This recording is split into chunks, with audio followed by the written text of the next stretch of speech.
बिस्मिल्लाहिर्रहमानिर्रहीम। सरमायाकारी की कमेटी और इनकी तारीफ़ व तरीक़ा, यानी इससे मुराद ऐसी कमेटियां हैं जिनमें शुरका हर महीने एक मखसूस रकम कमेटी के मुंतज़िम के पास जमा करवाते हैं और वह मुंतज़िम इन जमा शुदा अमवाल से तिजारत करता है और हर शरीक को मुनाफा में से उसका हिस्सा दिया जाता है। तो सवाल यह है कि इस तरह के मज़कूरा बाला अमवाल से खुमुस निकालने का तरीका क्या है। तो जवाब में आयतुल्लाह सिस्तानी फरमाते हैं, इसकी चंद सूरतें हैं।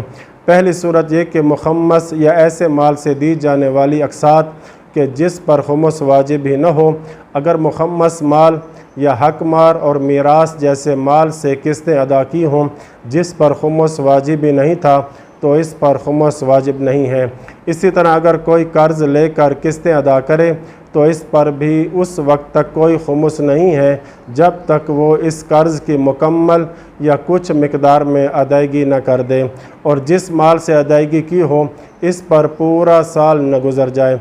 दूसरी सूरत यह कि ऐसे अमवाल से दी जाने वाली अक़सात जिन पर साल गुज़र चुका हो, मुकल्लफ़ अगर अपने गैर मुखम्मस माल से कमेटी देना चाहे, यानी जिस पर साल भी गुज़र चुका हो और अभी तक माल का खुमुस न दिया हो और इसे कमेटी में जमा करवाना चाहता हो तो इसका फ़ौरन खुमुस निकालना वाजिब होगा। तीसरी सूरत यह कि साल के मुनाफा में से दी जाने वाली अक़सात का हुक्म ये है कि अगर माल पर खुमुस की सालाना तारीख़ आ जाए तो मुकल्लफ़ पर वाजिब है कि तिजारत में से अपने हिस्से की उस कीमत का खुमुस अदा करे जो इसकी अभी बाज़ारी कीमत बनती है।